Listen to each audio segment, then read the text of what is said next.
Stick a thumb in your booty since 1993. Let's see here. Okay. That sounds.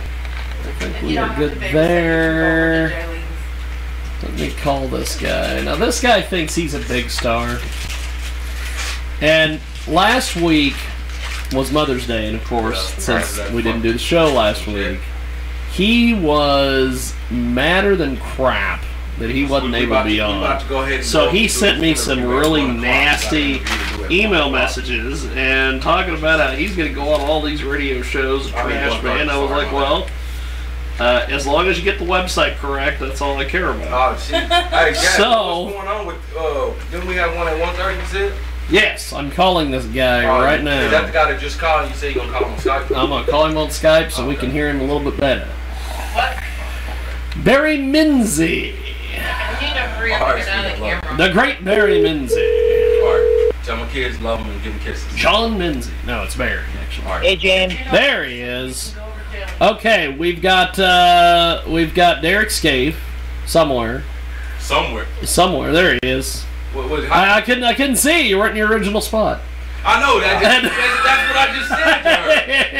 That's what I just said. Where were you since I started? Oh, you can't hear yourself. There should be a cord somewhere like that, maybe? There should be a cord somewhere over there that you can plug in, because Angel always plugs his headphones in and unplugs them. Is he not here today? Angel had car trouble, supposedly.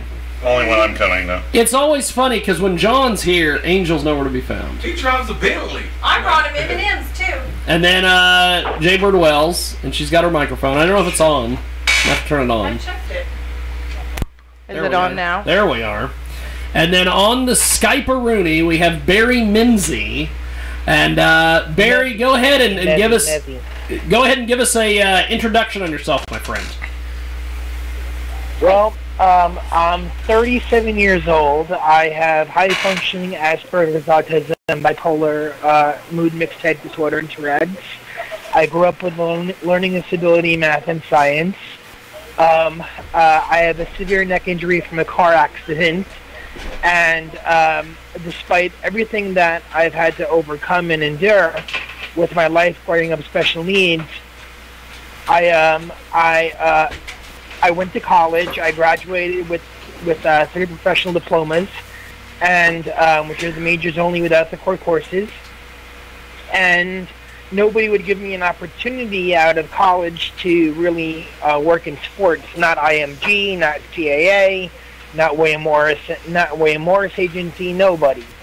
So I created my own path, and I basically drew heavily from my college connections.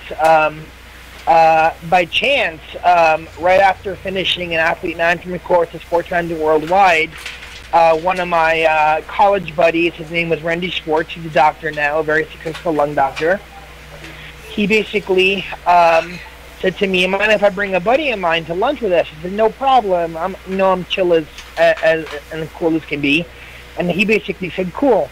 So he brought his buddy. I said, "I know you. You're the Olympic sailor that was in my last class of my college career, and together." And he said, "Yeah, nice to see you, Barry." And I'm like, "Hey, Zach, what's up?" And sure enough, that lunch meeting turned out to be a job interview for me to represent Zach and his sister Paige, and I went through a very grueling process with their parents to be able to represent them and be their agent and do all this stuff. And sure enough, Zach won Olympic silver in 2008 in China, and he went to England in 2012. Paige did not make the cut in 2008 to China, but she actually missed out by the hair nose of her boat. Otherwise, she would have won Olympic gold over Anna Twincliffe. Is what the world thinks. So basically, and then from there, I started using I remember a social network called MySpace that used to be around, that's obsolete now. And I never had MySpace. I was on Facebook since college. I was like the second person. And my friends were all on my age, so were like, "Oh, you should."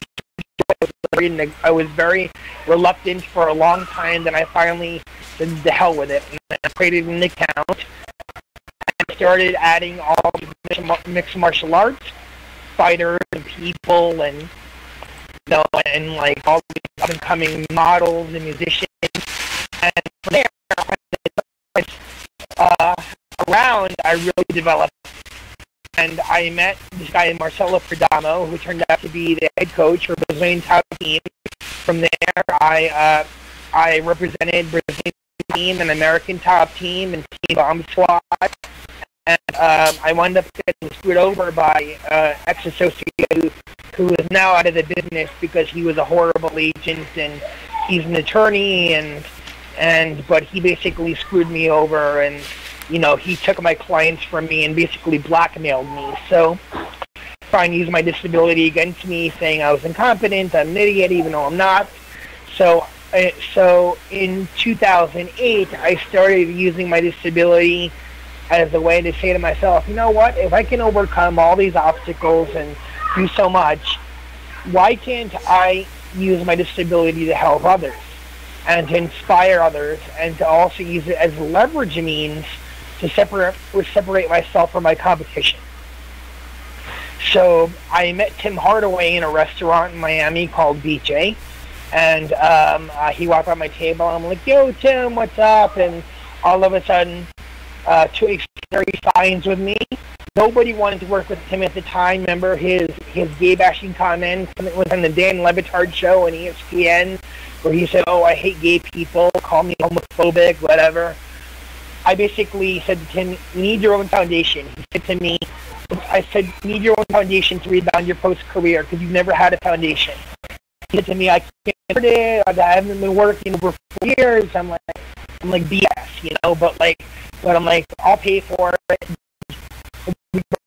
And when you get the money together for your first event.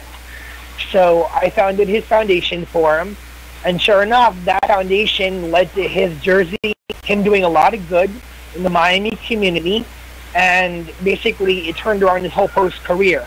Without that foundation, believe it or not, this list of transpired events would not have happened.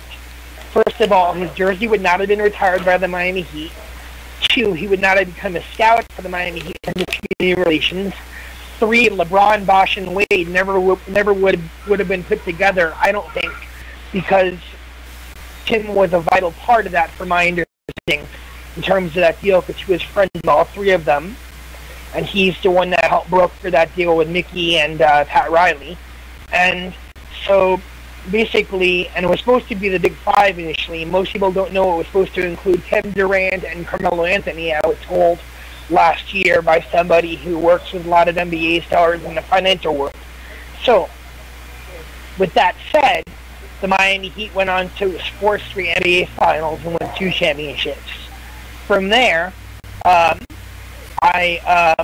really broke into tennis, and I broke into tennis in 2007 by working with a girl named Julia Cohen. I worked with her as a publicist, not as her agent, but as a publicist, because she was an amateur player on a WTA tour. Her brother was a college buddy, and I actually represented him also when he went pro.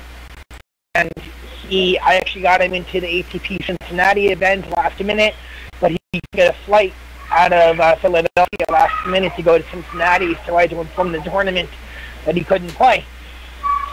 And that was his one shot. And now he's the head coach for the Philadelphia Freedoms, which is owned by Billie Jean King. I've worked with over 1,000 sports stars at this point. I don't represent a lot of these guys directly. What I do is I work with them directly on brands that I build for them as a business partner, or what I do is I work with their marketing agents on bringing them opportunities and doing their own brands. So right now I have a few different brands that I've done. I've also done numerous sponsorships in the tennis industry, endorsements, golf industry as well. Actually over $3 billion in contracts. Most of them are barter incentive based, which means monetary incentives. So If the athlete wins the Grand Slam, they get $25 million in cash from the company. Like, if they don't win the Grand Slam, they don't get the money. Or if they win $100,000 Challengers event, they probably get somewhere between 10 and 20 grand in bonus money. Well, Barry, I hate to jump in there, brother, and cut you off, but we I know that we probably got some questions for you today. Go ahead and kick us off here. Hey, how's it going? I'm good, and you? Do you, so from my understanding, you represent a whole bunch of different genres? Correct. I'm mainly a tennis guy, but I with 2 different other marketing agents on behalf of their clients, co-marketing their clients, but I mainly am a tennis guy. I build brands for tennis players that are icons in the game. I have 2 brands right now, actually 3, 2 brands for 2 different icons that are ready to go. 2 are ready to go to market. The third one is on market that just launched last week. And then I have my own brands because I have my own hit reality show on Amazon Prime. So one day I was just sitting in Segafredo, which is a coffee bar and, Italian coffee bar and nightclub in Miami, and I said to myself, I want my own reality show. I want to be a so, Please, no naked butt pictures. We'll pass on that one. Well, I will. I can't speak for everybody. Yeah. But it took me 5 years to get it done because without, everybody wanted like $100,000 to do an episode. They wanted $60,000 to do a sizzle reel. And they want you to come up with that money? Yeah, it's just ridiculous. So it's like, I said, you know what? I actually got wonderful advice from a girl, and basically, I had a very tragic thing happen to me in 2013. It's very sad for me to talk about. But my best friend, he left me $1,000 in his life insurance policy. I spent that $1,000 to cover the sizzle reel costs for my reality show. I shot my show around to numerous people, including Missy Nicola E. She says to me, we don't accept unsolicited pitches. And I'm like, yeah, right, whatever. And I basically told her to go F herself. And I basically told everybody at every major network to go F themselves. I said, I'm going to get my show done with or without you, and I'm going to become the biggest reality star in the world. And just watch me, and, and that's the bottom line. And so I basically said, the hell with it one day. And I said, I'm going to just go out there, get a camera myself, and hire a girl out of college that has a bachelor's degree in film and television production, was looking for exposure and looking a way to make money. I found one on Craigslist. Cool. And she and I became extremely close friends. She owns a 40% equity stake in season 1 of my show. And, and now I'm here promoting the show on your show. As well. Do you have a fan page for that TV show? Yeah, it's on Amazon Prime. It's called Big B with a 1 instead of an I, so B1GB. So it's B1G space B, and it's kind of like the Entourage mixed with Tourette's and Asperger's autism and Tourette's. Oh shit! You sold me when you said Tourette's. For people with disabilities, and but it's mixed with obnoxious porn-like humor and really over-the-top type stuff. And I have to keep it clean on your show because you're on AM/FM radio. You'd be surprised. Hey, sir. From TV. Hey, sir, you'd be surprised what you gotta keep clean on here. Yeah. BBC actually banned me from TV. Hey, on TV and broadcasting, they banned me. Excuse me, sir. On that clean thing, let me break this to you. The way people call in and some of the things they say here, you'd be surprised. It's not Gary cusses all the time. It's not no fucking FCC. You know what I'm saying? Hey, I got a question for you. Okay, go in there, John. You say you're in the marketing on the tennis. Do you find that harder here in the U.S. because it's not as popular as it was back in the day, like as with Billie Jean King, Jimmy Connors, John McEnroe and stuff? Do you have to market it more to the coast? Of course. It's much harder now. The industry has changed a lot. In fact, I only work with legends. So I work with Zena Garrison and Belenitsky. But my specialty is doubles players that have won Grand Slams or that have made Grand Slam finals, or singles players that have won 1 or 2 Grand Slams that are icons. So I'm looking for players that are struggling, that have no endorsement deals, nothing, and are icons. And let me finish. And basically, I'm one of my partners at a company like Local Choice Spirits, who does my label, and my partners at Ray John, who they do the merchandising for Kiss, Black Eyed Peas, Aerosmith, like a lot of top social influencers, stuff like that, and I can create instant revenue for my clients based upon using social media as an avenue to gain exposure for their brands. I'm way ahead of everybody else at like IMG and CAA and all those places. Excuse me, I got a question. They're still thinking, Nike, Fila. They're still thinking Wilson Tennis. They're thinking all that kind of crap. And they're taking upfront money from those brands, but nobody cares. Nobody pays that money anymore, unless their name is Roger Federer, Rafael Nadal, or Maria Sharapova, or Serena Williams. That is it. Jiggy, I need an agent. All right, you need an agent. Agi Radwanska, or Vika Azarenka, or anybody like that. Nobody cares. I got a question for you. Go, Derek. Yeah. All right. I mean, you selling yourself like a motherfucker on it. I mean, you making yourself sound. You just had my person say they need an agent. My co-host, she said she need an agent. I do. I mean, from what you said, first question is, it seems like you take the people who having a struggle and you like to take the what's the term that they use in the betting world? Chance. The black horse, or you take the person who's not really the long shot. The long shot. Thank you. Bam. That you take the long shot and make them bigger. That's my first question. Is that what you're doing? Then number 2. That's what works for me because I take the long shot and rebound them and make them bigger. Look, I used to have Kurt Schilling, right, as a client. I still had 2 I questions. I actually had an idea for him, which was a brand called 30 Shilling that I was going to do, and it was going to be like a Mona V type health beverage. Remember the MLM Mona V that was around?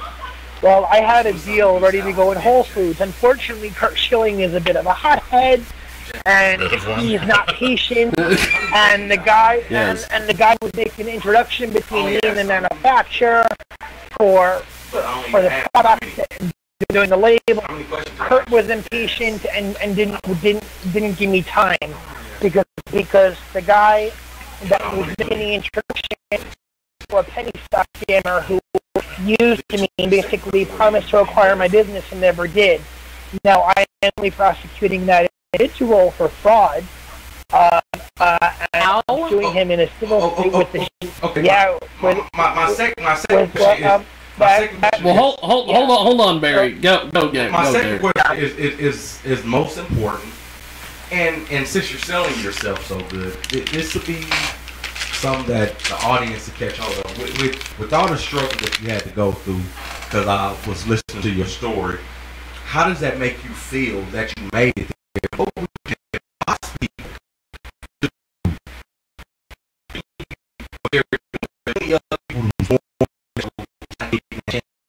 Right. Of them being or this or that. I have a saying: throw crap at the wall until something sticks. That's my saying. That's a good Throw crap plan. at the wall until something sticks. Keep throwing it. Keep throwing the crap at the wall until it sticks. Yeah, It's gonna stick one day. Gotta watch out, Jiggy will steal that one like my marshmallow one. He definitely will. That's right. I will. It's a hell of a thing. It's a hell of a thing. Hell of a deal. See, there it goes. I tried to switch it, and he just wouldn't let me do it. Keep pushing forward.